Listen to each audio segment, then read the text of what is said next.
Bien, pues bienvenidos mis amados hermanos, seguidores de Cristo, amigos, amada iglesia, gracias a Dios, porque pues bueno, ya estamos a 22 de noviembre. Y bueno, 22 de noviembre, una fecha especial para nuestra iglesia.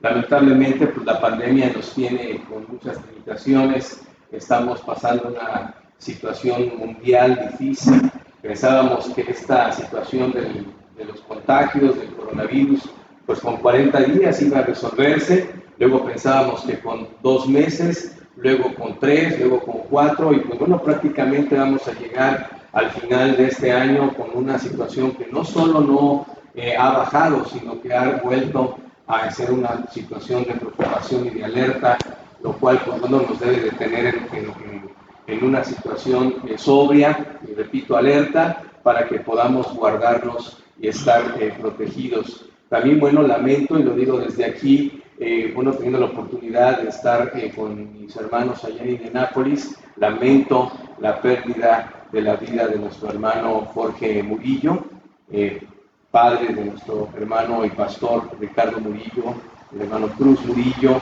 el hermano Daniel Murillo, 3 pastores, fíjense, y son 4 o 5 varones, hijos del hermano, que son pastores, o sea que un gran legado ha dejado el hermano. Eso habla de su corazón y del fruto que él tenía para Dios, y ahorita él ya está con el Señor, pero bueno, me uno a esta tristeza. Y también, bueno, por otro lado, hoy estamos, como digo, en un momento especial, porque el 20 de noviembre del 2004, nuestra Iglesia Bautista Filadelfia de la Ciudad de México fue organizada, fue reconocida como iglesia local. Y pues bueno, hablando de la historia de la iglesia, hemos hecho énfasis en la importancia de una genealogía, de una identidad, y nosotros como bautistas estamos convencidos que, pues bueno, ha sido una línea, la bautista, que ha guardado, que ha sido mayordomos de la Biblia, hablando de la gracia, de la salvación por medio de la gracia.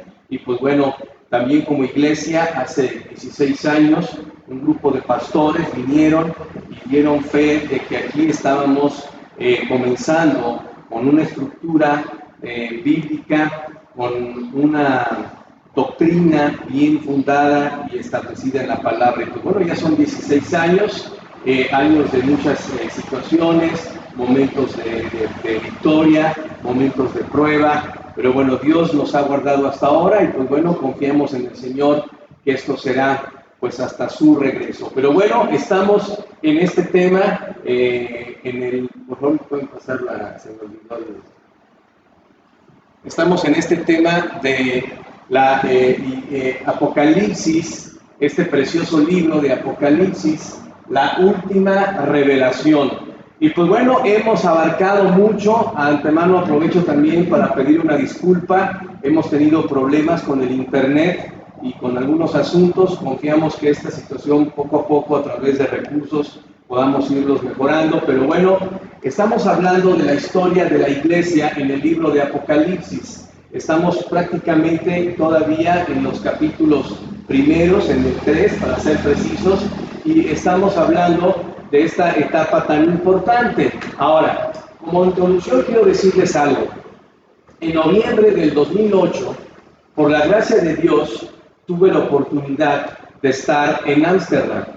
Y bueno, en esa ciudad tuve la oportunidad de estar tomando un curso de cómo las artes, hablando de la pintura en específico, reflejan los valores de una cultura. Creo yo que hoy en día las artes, a través de del tiempo, se ha diversificado, y la tecnología pues ha permitido tener más cosas ahora, como el cine, ¿verdad? Pero en especial, obviamente, antes de entrar al cine y todo esto, pues el arte que más promovía la cultura y reflejaba el pensamiento de una generación era la pintura. Y bueno, yo ahí en Ámsterdam estuve en este curso donde se nos explicaba cómo, repito, el arte refleja los valores de una cultura y cómo influyen en el pensamiento de las generaciones. Y quiero decirles que ahí, en este curso, aprendí del gran daño que empezó a hacer el posmodernismo en la sociedad. Y uno de los grandes daños que dejó hasta el día de hoy, el posmodernismo, son el no creer en un Dios y como consecuencia en una verdad absoluta. Fíjense, desde el posmodernismo, que viene reflejado en el arte de la cultura europea, que empezó a permearse obviamente en el siglo antepasado en este continente, fue agarrando fuerza a un punto tal que después de la Segunda Guerra Mundial, la sociedad del mundo se empezó a cuestionar sobre si en verdad existía un Dios y en verdad existía una verdad absoluta. Viniendo el 9/11, las Torres Gemelas, esto aceleró el pensamiento en el hombre para llegar a la idea de que no existe ni un Dios ni una verdad absoluta. Y el pastor Jeff Adams nos decía que este pensamiento iba a ir en aumento hasta afectar a las iglesias. Y he observado, mis hermanos, con gran asombro, cómo esto ha sido cierto y cómo cada vez más crece esta idea de los derechos individuales sobre los derechos de un Dios. La Odisea es precisamente esa iglesia. La Odisea es la iglesia de los derechos humanos, la iglesia modernista, la iglesia que tiene fuera a Dios. Y por eso estamos hablando, y bueno, de esta iglesia es la que sigue, es la Odisea, que está aquí abajo. Estamos hablando de un momento histórico, y bueno, estamos hablando de la iglesia de la Odisea, la iglesia, iba a leer el texto primero, vamos a leer el texto. Dice aquí, vamos a ver Apocalipsis 3:14, dice: y escribe al ángel de la iglesia en la Odisea. Es la séptima iglesia que vamos a estudiar, y esta iglesia es la iglesia, la Odisea, la iglesia de la puerta cerrada, la iglesia de la puerta cerrada. Bendito Dios Todopoderoso, te damos muchísimas gracias porque nosotros podemos estar hoy en día a través del tiempo observando la historia, meditando sobre la verdad de la Escritura, cómo cada palabra, cada profecía se ha cumplido al pie de la letra. Y Padre, pues por un lado estamos gozosos por ver que la Biblia es una fuente confiable, un lugar de refugio, una revelación de tus propósitos, pero por otro lado es triste aceptar que estamos viviendo la Odisea, que estamos viviendo el tiempo más triste de la historia de la iglesia. Creo que es una realidad. Padre, en esta pandemia que ha afectado a todo el mundo, creo que también ha afectado a tu pueblo, ha afectado a tu iglesia, porque yo he observado, Padre, cómo los cristianos cada vez se están alejando de tus iglesias, cada vez se están alejando de andar en santidad, de buscar una vida consagrada. Es un momento, Señor, de grande prueba. Yo siento en mi corazón, no soy tú, que tú ya vienes muy pronto, Señor. Creo que la pandemia va a seguir y tu iglesia se irá. Así que qué importante es que, aunque vivimos en un tiempo de la Odisea, podamos ser una iglesia local en donde vivimos como Filadelfia. Padre, yo te suplico, y es mi oración, que ahora que cumplimos 16 años como iglesia local, que vamos a entrar a un nuevo año muy diferente, distinto a muchos años, único en todos los años de mi vida, de mi existencia, y estoy seguro que de la mayoría de la iglesia. Vamos a empezar un año complicado, un año de grandes retos, pero en realidad también de grandes oportunidades, porque en verdad, Señor, tú eres el mismo Dios que sacó a Israel de Egipto. Eres el mismo Dios que estuvo con Daniel, con Jeremías en un tiempo de crisis. Eres el mismo Dios que cuando vino la persecución, estabas guardando y protegiendo a aquellos que te amaban. Así que, Señor, creo que no hay excusa porque tenemos un Dios todopoderoso, un Dios que está por encima de las circunstancias, que lo único que hace la diferencia son los corazones. Quizás es más difícil ser fiel hoy que quizás hace 30, 40 años, pero eso no es excusa, Señor, para mantenernos fieles. Yo te pido muchísimo que este tiempo que vamos a vivir, tú nos lo guíes y nos fortalezcas. Te doy gracias por estos 16 años como iglesia local. Hemos llegado de forma soberana a esta etapa de la séptima iglesia, pues bueno, meditando sobre la importancia que tiene vivir una vida diferente. Padre, ayúdanos a poder ver en esta iglesia lo malo, el peligro que estamos viviendo en este día para poder nosotros tomar decisiones diferentes. Te pongo en tus manos la predicación, te pongo en tus manos, Señor, cada palabra, la transmisión, que no tenga ningún problema y podamos crecer y aprender juntos de tu palabra. Te lo ruego todo en el bendito nombre de tu Hijo amado, nuestro Señor Jesucristo. Amén.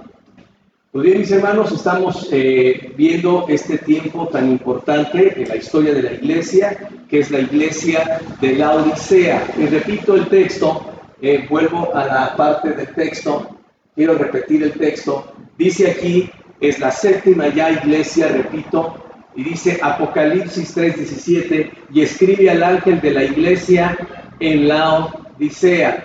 Y pues bueno, lo que tenemos que entender, hermanos, es que esta es la séptima y última iglesia a la que el Señor Jesucristo le dirige unas palabras. Ahora, ya hemos establecido que existieron estas 7 iglesias locales en el primer siglo.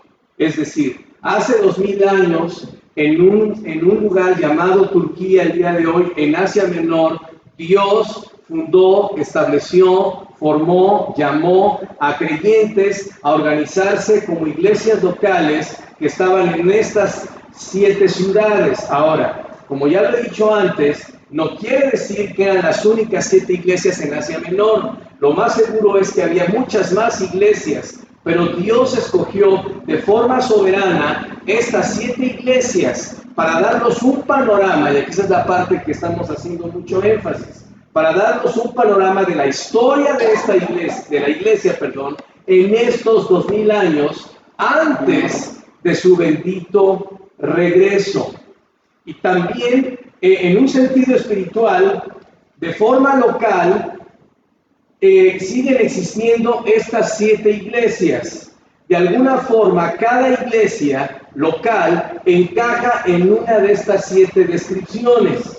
También los creyentes, de forma espiritual, caemos en alguna descripción de estas 7 iglesias. Ahora, ¿a qué me estoy refiriendo? Bueno, históricamente hablando, hace 2000 años, Dios fundó 7 iglesias locales que escogió para mostrar un panorama en 2000 años, ¿sí? Estos 2000 años Dios nos ha dado y hemos invertido ya prácticamente mínimo unas 20 transmisiones describiendo cómo Éfeso habla de la era apostólica, Esmirna la iglesia perseguida, Pérgamo la iglesia que se casó con el mundo, Tiatira la iglesia que se corrompió, ¿verdad? Sardis la iglesia de la reforma, la Odisea la iglesia de la edad misionera, la edad de oro, y ahora estamos viendo la séptima iglesia. Ahora, hoy vivimos en la iglesia de la puerta cerrada.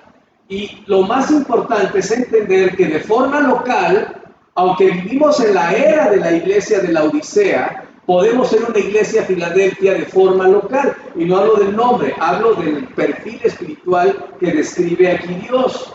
Y hay iglesias que aunque somos la Odisea, son Sardis y son Tiatira, y así localmente. Pero también dentro de la iglesia local, viviendo en el tiempo de la Odisea, anhelando ser una iglesia Filadelfia, hay cristianos que pueden ser Sardis, que pueden ser Tiatira, que pueden ser Éfeso, Esmirna, y eso es lo que estoy tratando de decir, que Dios nos está dando una riqueza de información y de aplicación para nuestras vidas. Sin embargo, bueno, como dije, nuestro interés es hacer un estudio profético de lo que Dios nos está dejando, sin dejar de lado la aplicación personal, que al final del día es la que va a edificar nuestras vidas en esta semana, en estos meses y en el resto de nuestra vida si guardamos en nuestro corazón estos principios. Ahora, ya lo dije, la Odisea describe el tiempo de la historia que abarca del 1900 hasta la segunda venida. Entonces, vamos a ver aquí nuevamente recordando nuestro esquema de la historia, o que ya lo platiqué. Aquí estamos viendo primeramente la iglesia del primer siglo, la iglesia apostólica, la iglesia que se agotó porque veíamos que dejó el primer amor, etc. Luego después la iglesia sufriente, que fue la de las persecuciones del Imperio Romano.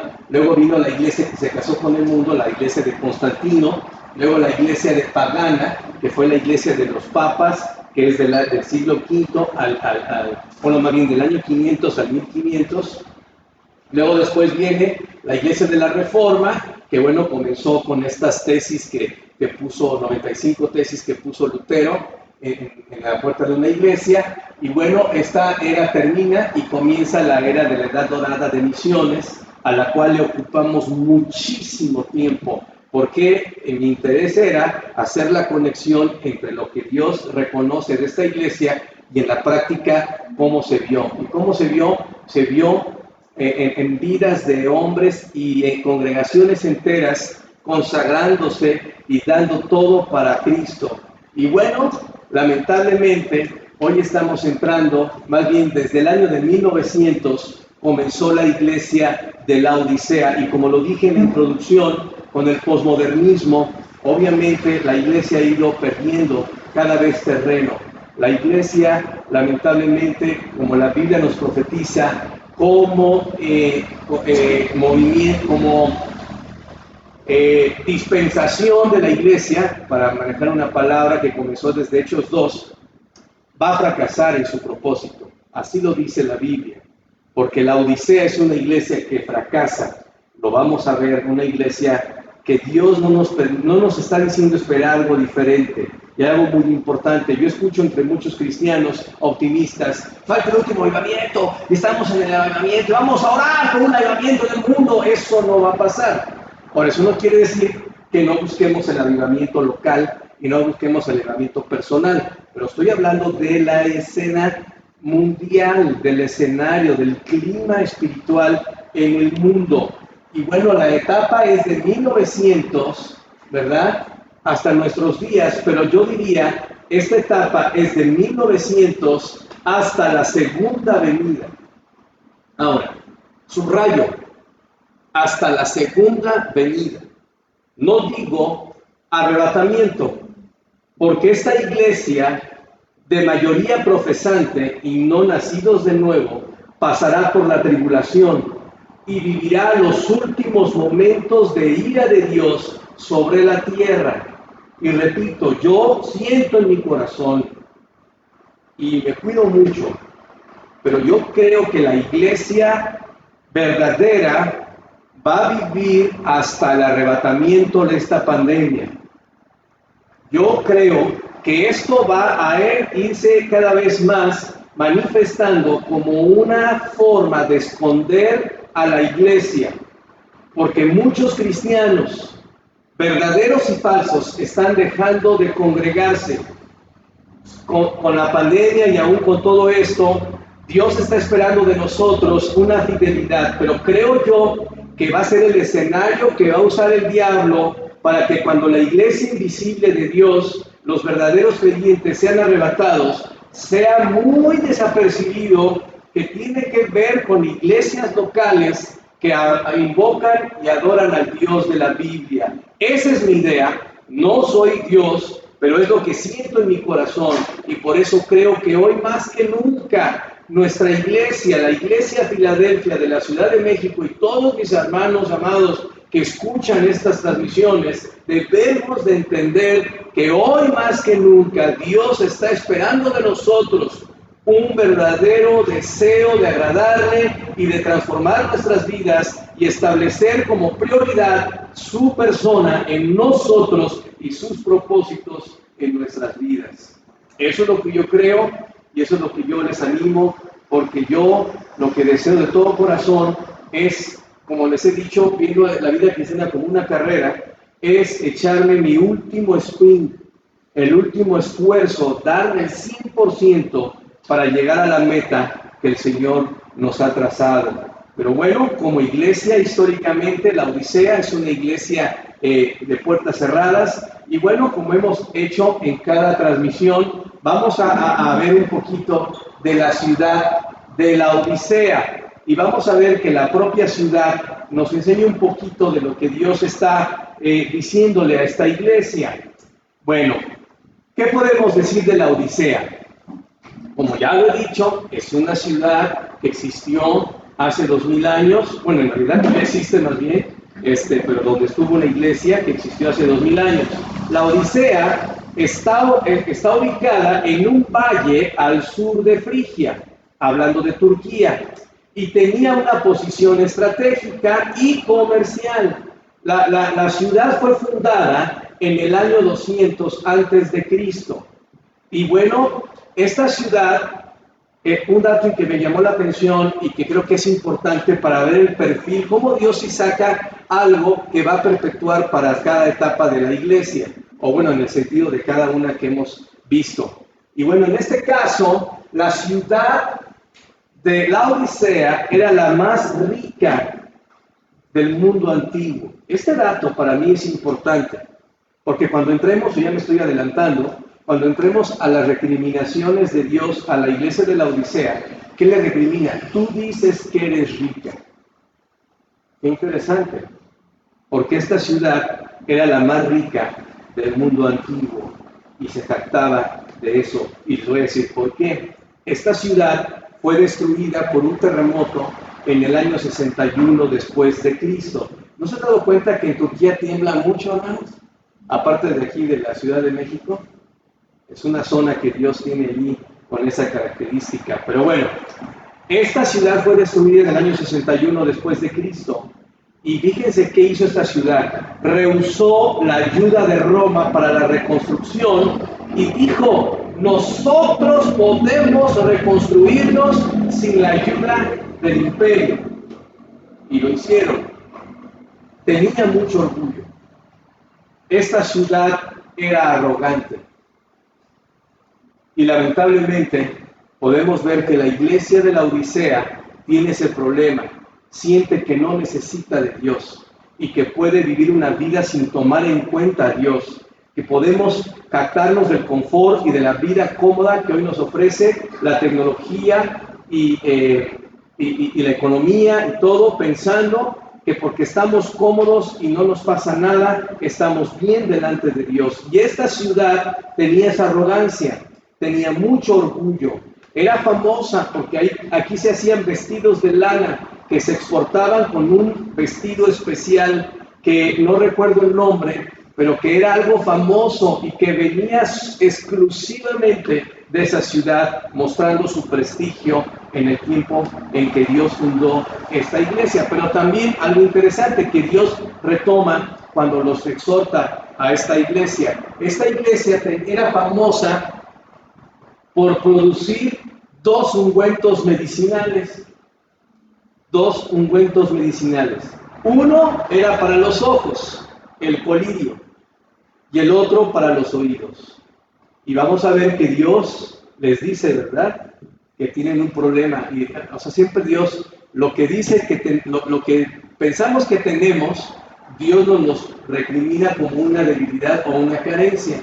Es interesante, ¿verdad? Como se los decía a los fariseos, vosotros os justificáis delante de los hombres a vosotros mismos, pero lo que para los hombres es sublime, delante de Dios es abominación, así les dijo Cristo. Y lamentablemente la naturaleza del hombre, el corazón de los seres humanos, sean judíos, sean rabinos, sean fariseos, sean cristianos, mexicanos, americanos, japoneses, chinos, es igual. Los seres humanos batallamos siempre con el autoengaño y la apariencia externa sin entender la importancia de la interna. Ahora, esta iglesia tenía una debilidad, tenía una falta de agua, y eso la limitaba en el crecimiento de la ciudad. Vamos a ver más adelante también cómo Dios usa esta parte para hablarles del problema que tenía esta iglesia cuando habla de que es tibia. Y vamos a ver qué aplicación tiene con este problema del agua. Pero bueno, vamos a ver ahora también la iglesia de la Odisea. Bueno, como ya lo dije, mis hermanos, esta iglesia representa la iglesia moderna, la iglesia de 1900 hasta la segunda venida. Es decir, no esperamos otra etapa de la iglesia, es la última. Entonces, por cualquier lugar que veamos en la Biblia, el Señor viene, ya estamos en los últimos tiempos.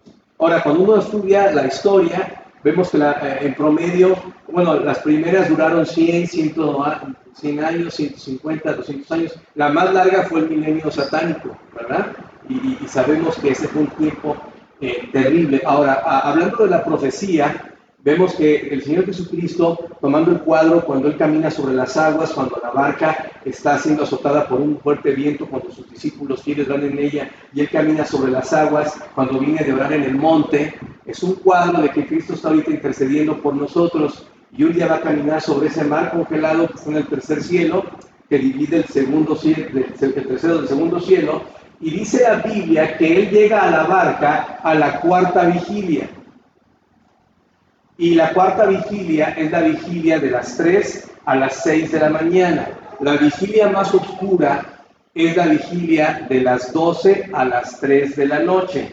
Creo yo que cuando vemos la Biblia, el oscurantismo, este milenio satánico, abarca la vigilia tercera, la más oscura de la historia. Es decir, que desde la Reforma hemos entrado a la cuarta vigilia.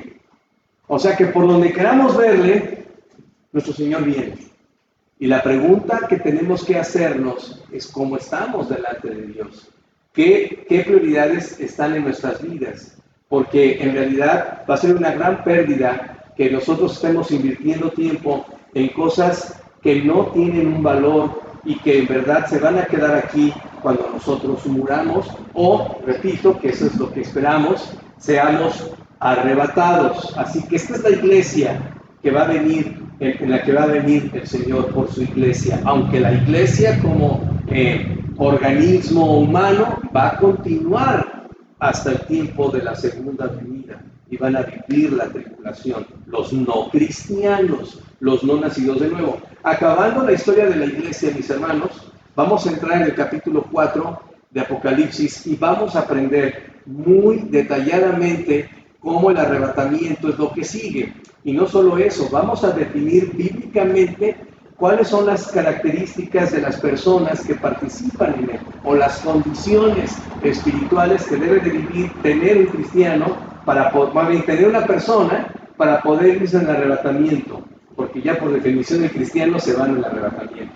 Pero bueno, ¿qué decimos de esta iglesia? Es una iglesia que, bueno, en las Escrituras no aparece el viaje misionero que es el que la fundó, ¿verdad? Pero por entender que Pablo llegó a Éfeso, que es esta zona, y que el evangelio se fue permeando en toda la zona, sabemos y podemos entender que cristianos fieles que consagraron su vida a Cristo en esta zona, predicaron el evangelio en estas regiones hasta llegar a la Odisea. Es una iglesia que fue fundada como testimonio y influencia de las iglesias de esa región. Pero algo interesante que quiero destacar, porque voy a hacer conexión de esto en las siguientes predicaciones, es que 4 veces la palabra la Odisea aparece solamente en 2 porciones o en 2 libros de la Biblia. Primeramente en lo que estamos estudiando, en donde Dios habla de la historia de la iglesia y de estas 7 iglesias en Asia Menor. Pero la segunda porción o libro de la Biblia que menciona a Dios a la Odisea es en el libro de Colosenses. Fuera de estos 2 libros no aparece la Odisea. Aparece en Apocalipsis 3, en el que estamos viendo, y aparece en Colosenses. ¿Qué versículos? No los voy a leer, pero voy a darlos. En Colosenses 2.1 aparece la Odisea. En Colosenses 4.13 aparece la Odisea. En Colosenses 4.15 vuelve a aparecer la Odisea y en Colosenses 4:16. Ahora, cuando Dios menciona a la iglesia de la Odisea en la carta a los Colosas, está estableciendo de forma soberana una conexión entre la iglesia de la Odisea de Apocalipsis y la carta y la iglesia de Colosenses a la que le escribe el apóstol Pablo. Estas ciudades eran vecinas y la Biblia nos dice que la carta que Dios escribió a través de Pablo para la iglesia de Colosas tenía que ser leída en la iglesia de la Odisea. Y la iglesia que Pablo escribió, nada más que Dios no la escogió para tenerla en la Biblia, a la Odisea se tenía que leer en Colosas. O sea, Dios está conectando estas dos iglesias. Y creo que esto es muy importante porque si Dios nos presta vida y acabamos de predicar Apocalipsis antes del arrebatamiento, voy a estudiar Colosas porque es la carta que corresponde a esta época, ¿sí? Y vamos a ver cómo Dios da un perfil espiritual de este tiempo en la carta de Colosenses. Lo que está viviendo el mundo, espiritualmente hablando, el día de hoy y moralmente hablando, lo refleja en Colosenses. Entonces, esto es muy importante establecer esto porque vimos que hay una correspondencia. Dios ha hecho una correspondencia. Por eso, hermanos, para mí es muy importante hablar de esto porque para mí es una evidencia de que la Biblia es un libro divino, que no es un invento del hombre. Es imposible, humanamente imposible, que Pablo en su mente pensara hacer una conexión entre las 7 cartas que él escribió en distintos momentos de su ministerio a distintas iglesias. Es imposible que él dijera, voy a hacer que cuadren con esas 7 iglesias a las que Dios les va a escribir a Juan en la isla de Patmos cuando ya Pablo estaba muerto. Entonces, para mí, como dice Romanos 10:17, la fe viene por el oír y el oír por la palabra de Dios. Es decir, la fe de nosotros crece cuando vemos la evidencia interna de la Escritura como algo soberano, como algo de Dios. Y aquí yo veo la mano de Dios, obviamente. Y bueno, ahí está la correspondencia de las cartas de Pablo y las iglesias a las que les escribe Juan. Y vemos que, bueno, Éfeso solito coincide con Efesios, porque Pablo escribió una carta a esa iglesia. Esmirna con Tesalonicenses, y ya hablábamos de la conexión. Pérgamo también, ya vimos cómo se conecta. Tiatira lo mismo, Sardis lo mismo, Filadelfia con Filipenses, la iglesia misionera, y es la iglesia filipense que se le reconoce que apoyaba a Pablo. Y bueno, ahora la Odisea corresponde con Colosenses. Y bueno, es algo que vamos a ir viendo quizás de forma muy pequeña por el tiempo, pero vamos a ver cómo sí hay cosas que conecta a Dios de una forma clara a este tiempo. Ahora, la Odisea, ¿qué podemos decir de la palabra la Odisea? La Odisea es una palabra compuesta de 2 raíces griegas. La primera palabra es laos, que significa pueblo. Eso ya lo vimos desde los nicolaitas, que también viene al final con esta palabra laos, pero aquí es al principio. Laos, ¿verdad? Que significa pueblo. Y dike, D-I-K-E, que significa derecho, dando la traducción, fíjense, que la Odisea significa los derechos del pueblo. Y como lo dije en la introducción, esto define perfectamente el tiempo de la iglesia actual. Es la iglesia moderna, es la iglesia con muchos programas, con Cristo fuera y con la prioridad de agradar al hombre. Se ha puesto los derechos del hombre por encima de los derechos de Dios. Hace poco un pastor me hablaba para invitarme a una reunión aquí en la Ciudad de México con unos abogados, porque estaban preocupados porque se estaba promulgando una ley para encarcelar a los pastores que desde el púlpito discriminaran a alguna persona por su preferencia sexual. Es decir, el día de hoy es prohibido decir lo que la Biblia dice si ofende al ser humano. Hoy en día, por ejemplo, un movimiento que en México ha crecido mucho es el feminismo, ¿verdad? Y ha habido un montón de manifestaciones y situaciones que han complicado nuestro centro histórico. Por ejemplo, en Estados Unidos, lo que se vivió hace poco fue, mataron a un afroamericano, ¿verdad? Y esto generó todo un movimiento allá. Me cuesta trabajo el inglés, pero como dice Black Lives Matter, o quién sabe, no sé inglés, y creo que moriré sin saberlo. Pero el asunto es que lo que decían es, la vida de los negros importa, o como dijeran ellos, la vida de los morenos importa. Y el asunto es, hermanos, que el día de hoy estamos entrando en una etapa en la que el hombre no quiere ser confrontado con una verdad absoluta. El hombre ha establecido sus propias normas. Y si tú estás en contra, fíjense, vivimos en una etapa contradictoria. Porque si tú no estás, si no aceptas lo que ellos dicen, eres intolerante. Pero te atacan, intolerantemente te dicen intolerante. La tolerancia es aceptar que la otra persona no piensa como tú, pero no piensas como ella. Eso es tolerar. O sea, tolerar no es aceptar lo que ella dice.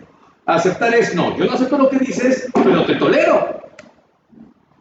Pero ahora quieren decirnos que tolerar es aceptar lo que ellos dicen porque yo tengo que aceptarlo. Y si no lo acepto, no me toleran. Es una contradicción, pero es la realidad del mundo actual. Y es interesante que 2000 años atrás, el Señor Jesucristo escogió de forma soberana a la iglesia de Laodicea, que significa en su nombre los derechos del pueblo, para describir la etapa última de la historia de la iglesia.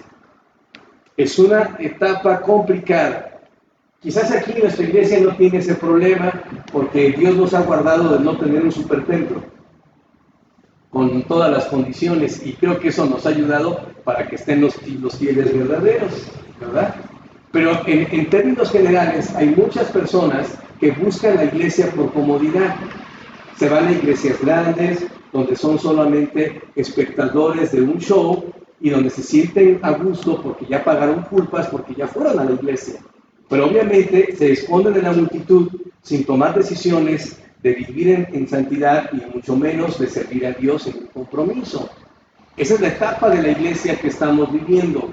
Cada vez más una iglesia que solamente quiere ser servida y quiere vivir conforme a sus propios estándares sin tomar en cuenta la verdad absoluta de la Biblia. Y estoy hablando de los cristianos, no estoy hablando de los inconversos. Los no cristianos, pues ahí han estado desde siempre, ¿no? Pero es triste que hoy en día, acabo de oír una aberración, cada vez me sorprende la creatividad. Creo que es el diablo, pero como hay humanos que le entran al aro a eso, ¿verdad? Ha crecido mucho el asunto del mesianismo, algo exponencial, me impacta, ¿no?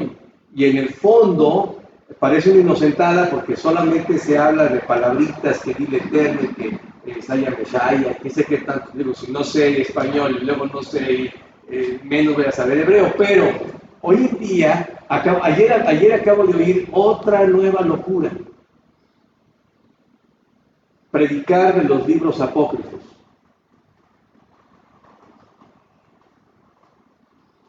Voy a ir a tu iglesia, pero me vas a dejar predicar, así me dijo un pastor ayer, porque voy a empezar a predicar de los libros apócrifos. ¡Qué afán! O sea, ¡qué afán! Primero, yo le dije, me hubieras contestado, primero enseña los 66 canónicos Y ya cuando los hayas expuesto, como sabes que debes exponerlo, entonces sí métete en los apócrifos. Ni sabes lo que dicen los canónicos y andas buscando lo apócrifo. Y cuando uno lee la Biblia, la idea interna de esos libros, ninguno de esos autores afirma ser palabra de Dios. Por eso son apócrifos. No porque un concilio haya dicho esto sí y esto no. La Biblia misma contradice esos libros. Cristo no menciona ni uno solo en su ministerio, porque son del Antiguo Testamento, la mayoría, o todos, ¿verdad?, los que están anexados. Y lo más interesante es que me decía este pastor, ¿y sabes qué está haciendo este pastor o líder que quería predicar en mi iglesia? Está haciendo publicaciones de versículos de Tobías, de Macabeos en su muro. Ese es el mundo de hoy, la Odisea, miles de versiones de la Biblia. No importa, mira, Dios habla hoy, traducción al Nuevo Mundo, las Sagradas Escrituras, Biblia Internacional. Y bueno, yo tengo una postura radical en eso. Bueno, yo sé que una persona puede aceptar a Cristo con una Biblia parafraseada, pero ningún cristiano, y esto lo afirmo, ningún cristiano puede crecer espiritualmente como Dios quiere con una traducción no confiable. Eso es un tema, ¿verdad?, que también había mucho tiempo. Pero bueno, es la iglesia de la Odisea. Esa es la radiografía que estamos aprendiendo y viendo. Ahora, como en cada iglesia, el Señor se ha manifestado con un perfil de su persona para edificar o exhortar y señalar una carencia o una virtud a esta iglesia. La única iglesia a la que Dios se le revela con su perfil como virtud fue a la de Filadelfia. A todas se les ha reflejado como una carencia. Bueno, también es Esmirna, ¿verdad?, que les dijo, yo soy el primero, hablando de que fue el primero que murió. Pero en el caso de las demás iglesias, siempre Dios está manifestando una carencia de esta iglesia. Vamos a ver lo que dice Apocalipsis 3:14. Apocalipsis 3:14. Dice la Escritura, después de que dice a la Odisea, he aquí el Amén, el testigo fiel y verdadero, el principio de la creación de Dios, dice esto. Ya lo dije, siempre estamos viendo las características de nuestro Señor Jesucristo que necesita desesperadamente aquella iglesia a la que se dirige. Y primeramente la iglesia de la Odisea necesitaba saber que Cristo, ¿qué era? Cristo era el Amén. Esta iglesia necesita que Cristo es el Amén. Ahora, ¿qué es el Amén? Los cristianos, como parte de nuestra cultura de lenguaje, la usamos, ¿no? Hermanos, por favor, busquemos el libro de Apocalipsis 3:14. ¿Ya estamos ahí? Amén. Amén. O sea, siempre la estamos usando. Pero me pregunto, ¿entendemos la palabra? ¿Qué significa amén?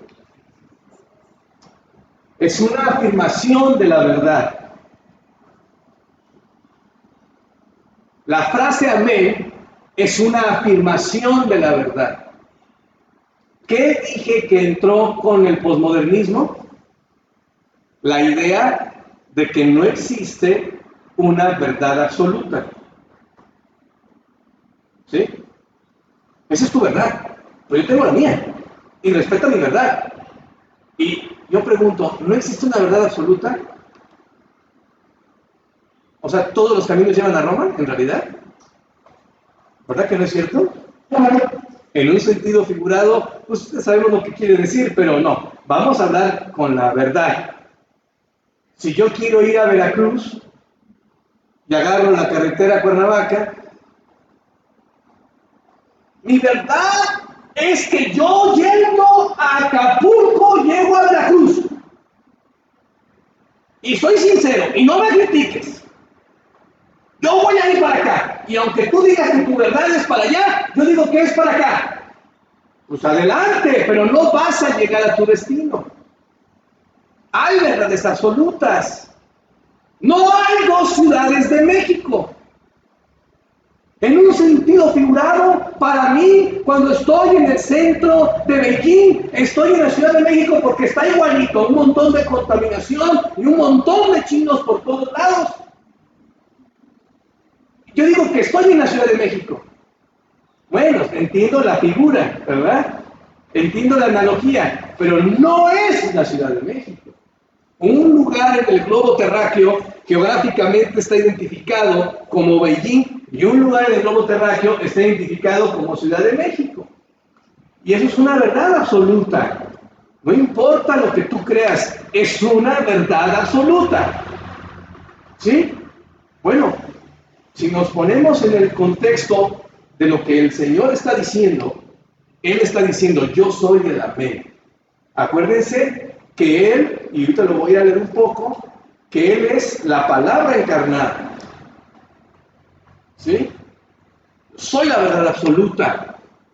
Y esto es algo radical, pero es algo bíblico. El ser humano está abocado a no aceptar verdades absolutas porque las nota agresivas. Lo ve como intolerancia. ¿Sí me explico?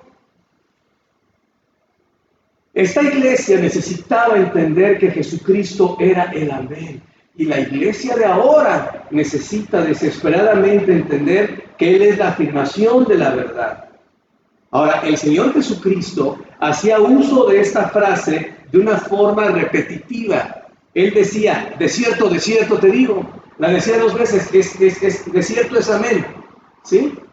Pero cuando decía, de cierto, decía, así es. El que no naciere de nuevo no puede ver el reino de Dios. Así es. O sea, cada vez que él decía esta frase, estaba diciendo, esto es una verdad absoluta, no es negociable, no es tú qué opinas, no es si quieres déjalo, si te parece, si te ofende, entonces no, vamos a cambiarlo. No, esto es así, y si no lo haces, estás perdido. El amén. Cuando oramos, ¿por qué decimos en el nombre de Jesucristo, amén? O sea, pues porque desde que vengo a la iglesia así dicen. Muchas cosas las hacemos por imitación, ¿verdad? Pero ¿por qué lo hacemos? Porque en Jesucristo es amén. Es precisamente lo que vamos a ver en 2 Corintios, capítulo 1, versículo 20. ¿Qué dice Pablo aquí? Aquí él entiende lo que es el amén en Cristo. Dice aquí, porque todas las promesas de Dios son en Él, sí. Por eso la salvación no se pierde. La promesa de Dios es que Él nos ha dado vida eterna, ¿verdad? Pero aquí dice en Él. O sea, no se trata de, ay, que promete, no. En Él. En Él son sí. No, pues, ojalá Dios se apiade de mí. No, todas las promesas son en Él, sí. El problema es que vivimos en un mundo de humanos, donde el sí es a veces no. O sea, es mentira, pues, ¿sí? Prometen dejar, amarse y vivir en las buenas y en las malas hasta la muerte. Sí. Y pasa 1 año, 2 años, 15 y se divorcian. ¿Por qué? Porque en el hombre no necesariamente es verdad. Pero cuando hablamos de Dios, cuando hablamos de la presencia y del poder de Dios, todo en Él es sí. Y en Él, ¿qué dice? Amén. Por medio de nosotros, para la gloria de Dios. Qué interesante, porque Pablo dice aquí que tú y yo podemos tener veracidad en su poder para su gloria. Volviendo al ejemplo, si yo digo en un altar a mi esposa que le voy a ser fiel y voy a estar con ella en las buenas y en las malas, y digo sí, en Él lo puedo hacer para su gloria. ¿Sí me explico? No, es que no puedo decir eso porque como soy humano, no puedo comprometerme a algo que no está en mis manos. ¿Verdad? Tuve la oportunidad de convivir con varios hermanos en donde ellos, fíjense, es algo interesante, es un fenómeno muy, muy interesante, que no están casados y viven ya años juntos. Y el pastor está batallando, el pastor de la iglesia de Nápoles, porque él les hace hincapié, ¿verdad? Dios no bendice una unión que no está comprometida con Dios delante de las autoridades. Y podrían argumentar lo que dije, pero en Él es sí, y en Él también para su gloria, por medio de nosotros. Nos está hablando de nosotros, porque así dice el texto. Dice, por medio de nosotros, para la gloria de Dios. Así que tenemos que poner en Cristo todas nuestras decisiones para que en ellas haya amén, ¿verdad? Si Dios está en esas decisiones y Dios acompaña eso, es amén. Él es la palabra final en todo. Él es la palabra final en todo. Nuestro mundo ha decidido tomar en cuenta a la ciencia, a la psicología y a todo menos a Dios. ¿A qué va este mundo? Va a la destrucción total. Ese es el rumbo. No hay otro. No hay otro. Pero aquí tiene la última palabra. Y esta iglesia, la Odisea, va a vivir lo que es no tomar en cuenta al amén en el tiempo de la tribulación, junto con todos los no cristianos que nunca han pertenecido, obviamente, a una iglesia, pero que en ese momento vivirán lo que es entender que Cristo tiene la palabra final en todo. Podemos decir lo que se nos pegue la gana. El Señor guarda silencio y nos escucha cuando estamos quejándonos, cuando estamos pataleando, ¿verdad? Cuando estamos diciendo cosas que no. Él nada más está así. ¿Ya dejaste de hablar? ¿Sí? Esto se va a hacer. Haga lo que tú quieras. Esto es lo que voy a hacer. ¿Y qué vamos a hacer nosotros? Mejor estar alineado a sus propósitos, porque eso es lo mejor. Juan 14:6. ¿Qué dice Juan 14:6? Es un versículo famoso entre los cristianos. Nos captamos de vivir ese versículo porque un día aceptamos a Cristo. ¿Qué dice ese pasaje? Juan 14:6 dice, Jesús le dijo, yo soy un camino, soy una verdad y pues una de las opciones para la vida. Y pues bueno, soy uno de esos que pueden ir al Padre, pero pueden ir por otro lado.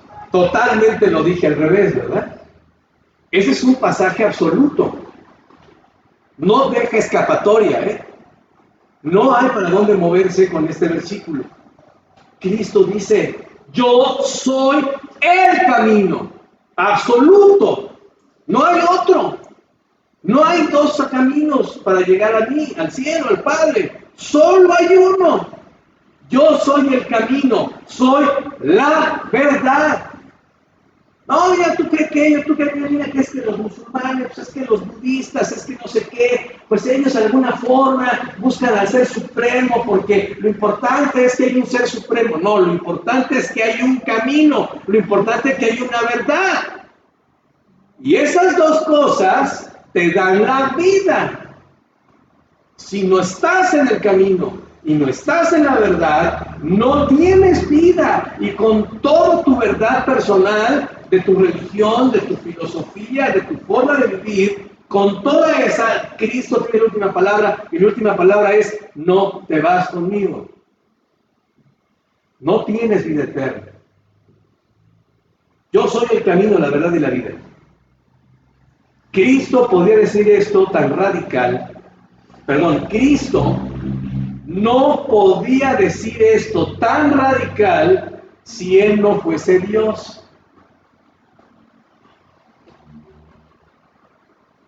Tenemos que entender por qué los fariseos lo llevaron a la cruz. Si no entendemos que lo llevaron a la cruz porque entendían lo que decía, pero no lo aceptaban en su persona. Vamos a ser honestos. Yo, Ricardo, soy la verdad. nadie viene al Padre si no es por mí. ¿Qué dirían de mí? O sea, o me apedrean, o simplemente dejan de venir, ¿verdad? No, pues está loco. Ya se le fueron las cabras al monte al pastor y se cree lo que no es. Pues sí, y es la verdad. ¿Quién puede decir esas palabras? Moisés las pudo decir, Daniel las pudo decir, María las pudo decir. Claro que no. Por eso los fariseos mataron a Cristo, porque entendían que se estaba haciendo Dios. Era radical lo que estaba diciendo. Cristo estaba diciendo, yo soy intolerante. Si no es conmigo, es contra mí. Así dijo él. ¿Quién puede decir eso? Solo Dios. Ningún ser humano, por muy espiritual que sea. Al contrario, el que dice eso es muy carnal. Porque solo Dios puede decir eso. Y esa iglesia necesitaba desesperadamente entender que solo se trata de Él. No se trata de los derechos del pueblo. Se trata de los derechos de Cristo. Se trata de lo que Él vino a hacer en la cruz. Cada ser humano que menosprecie la verdad absoluta de Dios está clavando nuevamente a Cristo en la cruz. Esa es la verdad. Y está escupiendo en su misma cara. Le está dando un puñetazo tan fuerte que le tumban los dientes. Eso es una verdad. Ay, no, que yo soy amor. Es que el amor es mi religión. Entonces es tu problema, que no entiendes el amor bíblico. Y el amor bíblico dice la verdad. Y la verdad es que el pecado te tiene separado de Dios y tienes que reconocer tu pecado. Pero ¿qué más le dijo Dios a esta iglesia? Le dijo que Él era el testigo, ¿qué? Fiel y verdadero. El testigo fiel y verdadero. El camino es consistente. El amén. Ahora le dice el testigo fiel y verdadero. No hay otro camino. ¿Cuál era el problema de la iglesia de la Odisea? Que esta iglesia ni era fiel ni era verdadera. Y eso es lo que está pasando el día de hoy.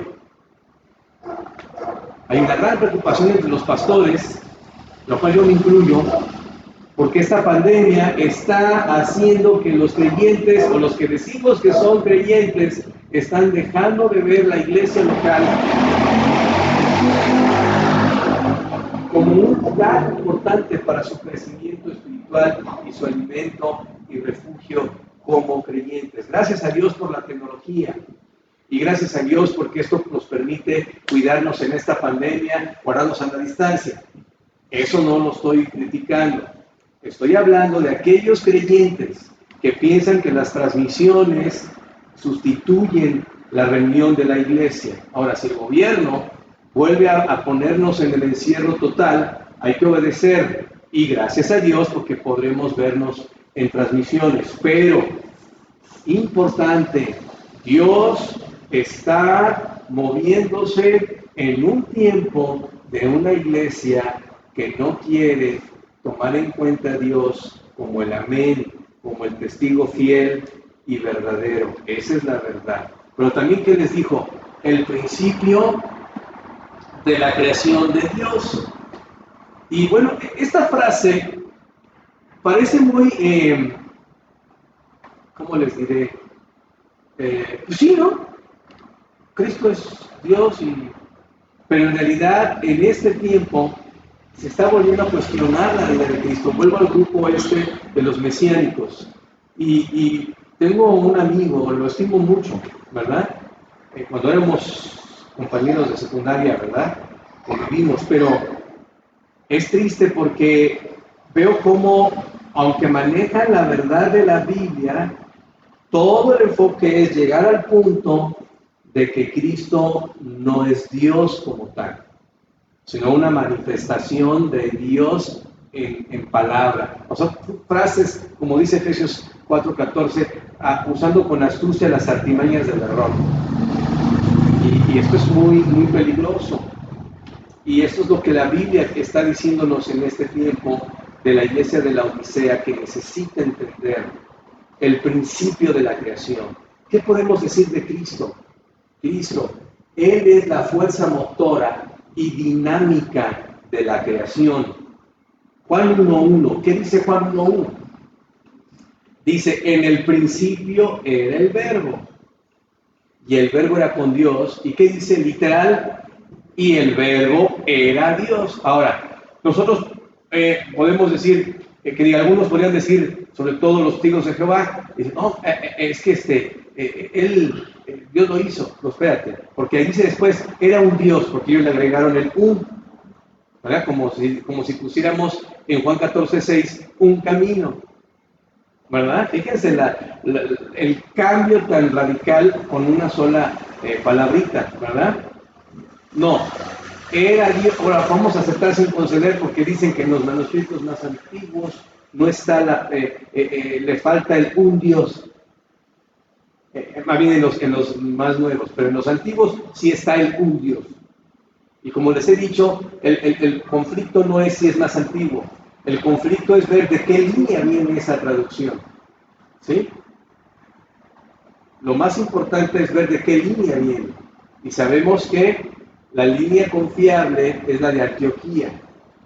Y los alejandrinos, los escritos de Alejandría, son los no confiables. Y la mayoría de las sectas usan los alejandrinos para cuestionar a los antioquinos y decir, no es tan, aunque Dios os ha dicho, y nos quieren quitar la palabra de Dios. Y en este contexto, vean, aún dijera la verdad lo que ellos dicen de un Dios, el propio versículo que está aquí, estamos leyendo, implica que Cristo es Dios antes del principio, porque dice, en el principio, el verbo, estoy tomando la última parte, era Dios. ¿Y el verbo qué dice? Era.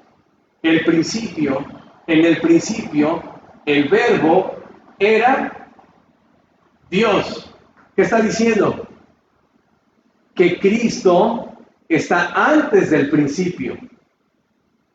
O sea, es decir, Él no es parte de la creación. Él es el creador. Muy radical, pero es la verdad de la Biblia. Y si alguien no acepta esta verdad, lo amo, pero no lo acepto como una cosa que voy a recibir de Él. ¿Sí? Yo puedo tolerar a una persona que no cree en Cristo como Dios, pero no voy a aceptar esa verdad. Y no lo voy a dejar con esa mentira. Le voy a decir lo que dice la Biblia. Y si no lo acepta, es su problema, ya no es mío. Pero eso es lo que Dios dice aquí. Y bueno, continúa el versículo 2. Este era en el principio con Dios. Y el versículo 3, todas las cosas que dice, por Él fueron hechas. Entonces, caray. Entonces, ¿Él es creación o Él creó? Ahora, la argucia de los que creen en esta mentira es, no, es que, o sea, Él hizo a Cristo para hacer el universo. O sea, a fuerza tienen que hacer sus locuras para decir, no es Dios, no es Dios. Es algo que para mí es evidentemente satánico, ¿verdad? Satanás ha sembrado estas ideas en las mentes y corazones, pero es la verdad que la Biblia dice que Cristo es Dios. Ahora, Colosenses 1:15, acuérdense que hemos hecho mucha conexión con la Odisea y esta epístola, y dice aquí Pablo, hablando de esta iglesia que está viviendo la creencia posmodernista o aceptándola como filosofía sutil, Colosenses 1:15 dice, Él es la imagen del Dios invisible. O sea, es decir, la manifestación visible del Dios verdadero es Cristo. ¿Sí? Es lo que está diciendo. El primogénito de toda la creación. ¡Ay, ves! ¿Viste como si él lo hiciera? No, es la idea de decir que él, como hijo de Dios, que iba a poner una nueva raza, él es el primogénito. Pero cuando quieres sacar allí a fuerza, ver en un versículo lo que tú crees, sacas locuras. Pero esa es la verdad. Versículo 18 de Colosenses 1 dice también, y Él es la cabeza del cuerpo que es la iglesia. Él es nuestra autoridad, ¿verdad? Él es el que nos da vida. Dice, Él es el principio, el primogénito de entre los muertos. Allí está. Para que para que en todo tenga que preeminencia. Es importante que nosotros entendamos, hermanos, que la vida del cristiano no solo se basa en una práctica religiosa, como si nosotros viviéramos para que Dios nos aceptara a través de mis obras. Es importante entender que cuando la Biblia habla de preeminencia, está diciendo que todos tus pensamientos más importantes y tus metas deben de ser regidas por Cristo en tu corazón. Es decir, ¿qué relevancia tiene esto que estoy haciendo en torno a mi relación con Jesucristo? Tengo que pensar qué lugar tiene Cristo en mi vida, porque en todo debe tener Él preeminencia. Como les digo, estoy en mi corazón con la convicción de que el arrebatamiento viene pronto. Quizás estoy equivocado, pero no me importa si me equivoco, porque eso quiere decir que mi motivación me va a servir para seguir fiel a Dios. Y si Dios viene, pues qué bendición, no me equivoqué. Estoy en lo que debo de estar. O sea, para donde me mueva, la decisión es beneficiosa. Ahora, qué interesante, porque cuando Job estaba sufriendo, sabemos la vida de Job, ¿verdad?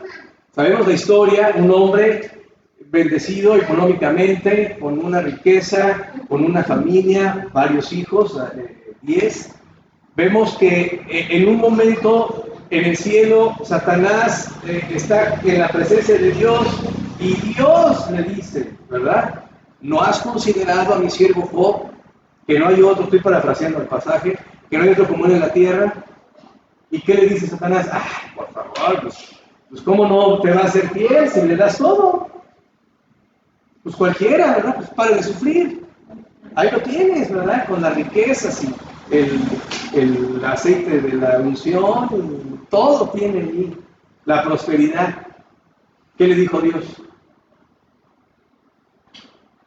Quítale todo.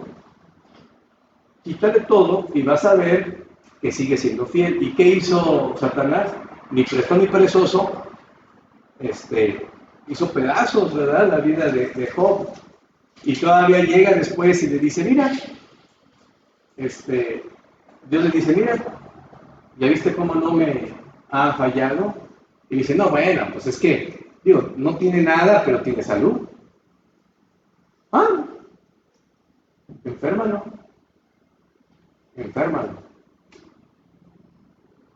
Ayer platicaba con un hermano pastor que le dio cáncer en la tiroides. Y ya me explicaba todo lo que sufrió, ¿verdad? Pero decía que el doctor le dijo, no, con la salud tenemos lo demás, es ganancia. Y él le dice, no, la salud es lo único. La salud es lo único, humanamente hablando, ¿verdad? Sabemos que eso es algo, los que sabemos, hermanos, ¿verdad? La enfermedad en nuestra iglesia, pues hemos vivido situaciones de angustia y dolor por la enfermedad, es la verdad. Y Job estaba así, ¿verdad? Job no entendía. De la noche a la mañana perdió todo, perdió su salud. Y Satanás estaba esperando que Job claudicara. Y la Biblia refleja en los escritos del libro de Job, que Job batalló, ¿verdad? Se preguntaba por qué estaba así. Decía, Señor, pues si yo no he hecho nada malo. Digo, soy pecador, pero estoy hablando de una rebeldía a ti, de una actitud arbitraria hacia tu persona. No entiendo por qué estoy así. Y cuando él esperaba la respuesta de por qué sufría, Dios no le dio explicaciones. ¿Qué hizo? Él solo le dio un discurso de la creación. ¿Por qué hizo Dios eso con Job? El problema, hermanos, es que tenemos una perspectiva muy humana. Y es válido porque somos humanos, ¿verdad? Pero ¿cuál es la meta del cristiano? caminar hacia los propósitos de Dios, a amoldar nuestro corazón a las palabras de Dios. Y en la vida del cristiano tenemos que entender, hermanos, que todo se trata de Él y solo de Él. Podemos ver otro ejemplo, José el soñador, un muchacho que sufrió demasiado injustamente. La verdad no tenía por qué haber sufrido todo lo que sufrió. Fue feo cómo lo trataron sus hermanos y todo lo que vivió después por querer vivir en santidad. Pero él que dijo al final, no se preocupen, cuando sus hermanos estaban ahí temerosos por la muerte de su padre, pensaron que se iba a vengar de ellos, ¿verdad? Y ellos pensaban, como ellos eran perversos, ¿verdad?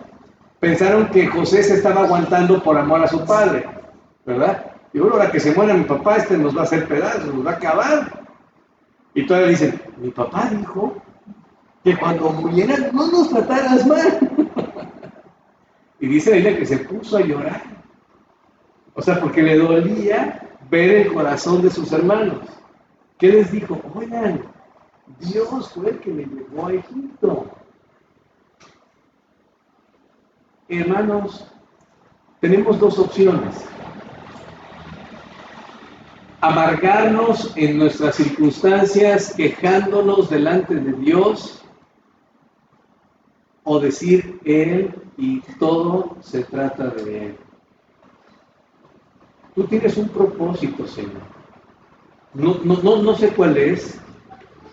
Sigo doliéndome. Job no supo que él era parte de una plática en el cielo. Pero nosotros aquí sabemos la historia. Sabemos que Dios está de nuestro lado. Amén. Y que aunque parece que guarda silencio, Él está detrás de cada acción que nosotros estamos actuando. Y si no lo entiendes, estás perdido, como esta iglesia.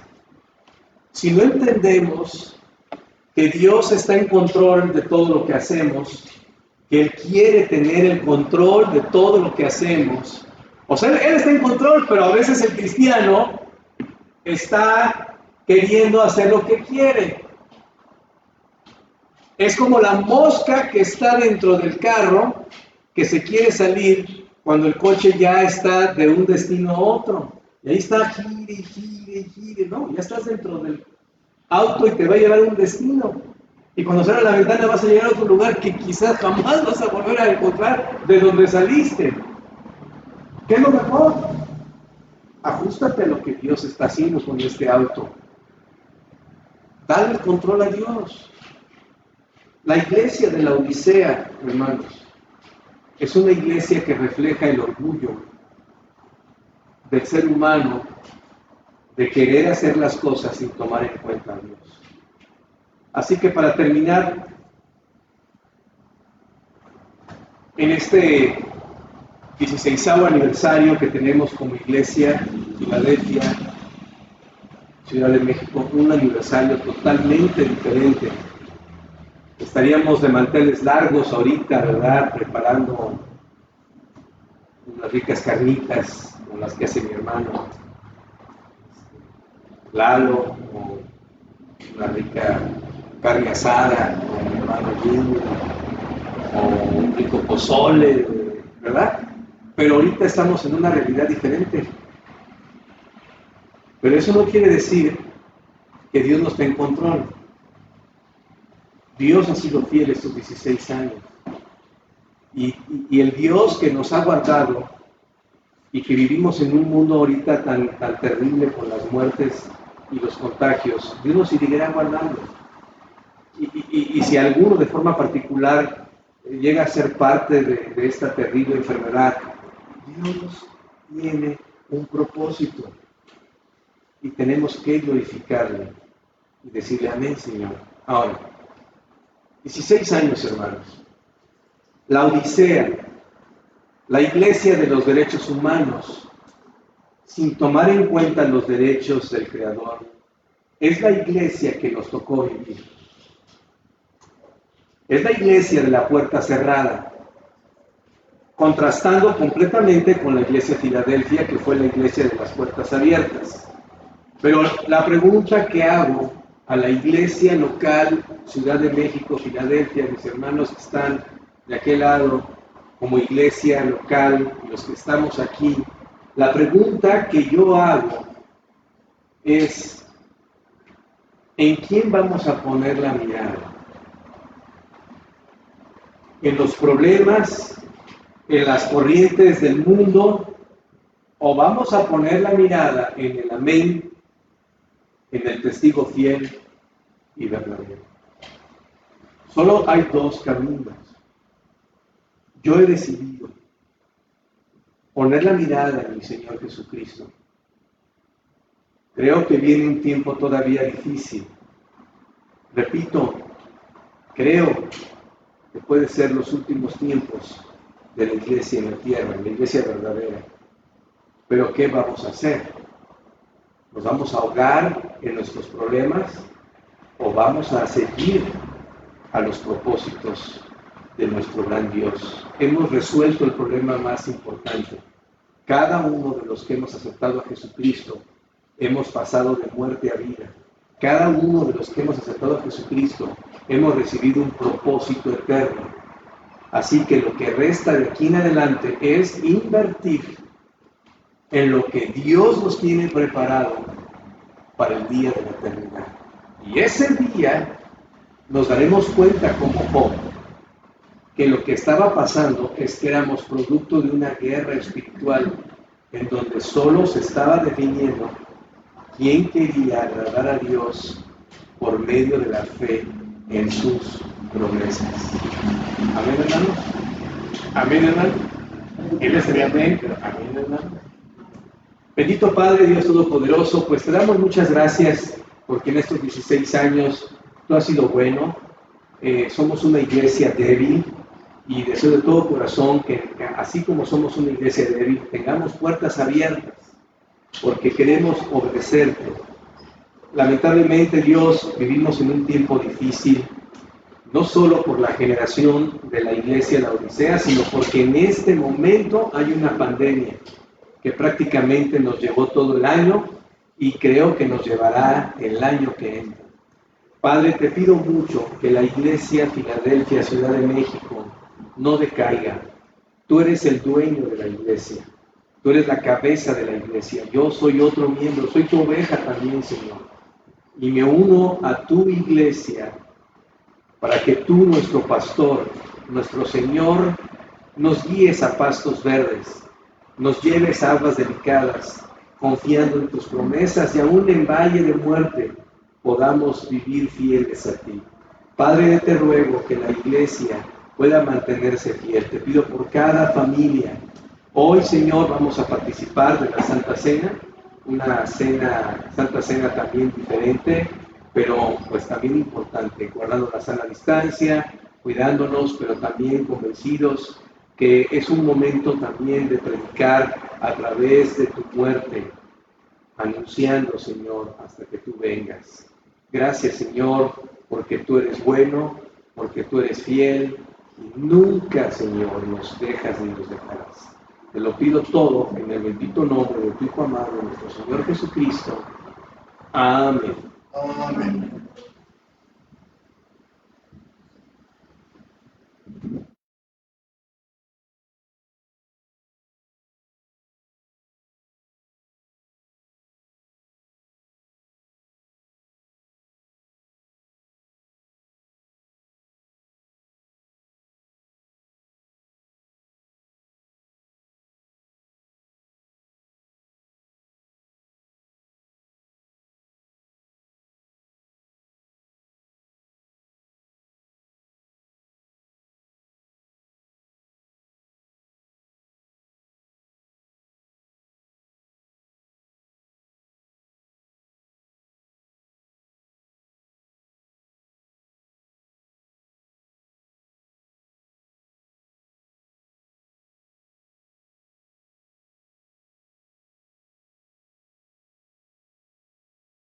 ¿Qué?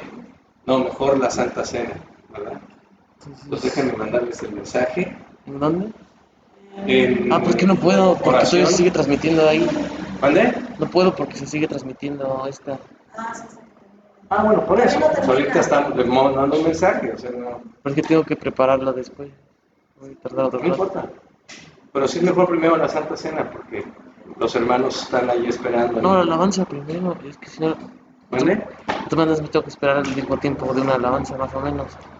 Quédate con la boca, porque no te entiendo nada. Tengo que esperar más o menos el tiempo de una alabanza. O más. No importa. Pues ahorita les voy a mandar el mensaje, pero no es lo mismo que esperen 15 minutos a que esperen 40 minutos.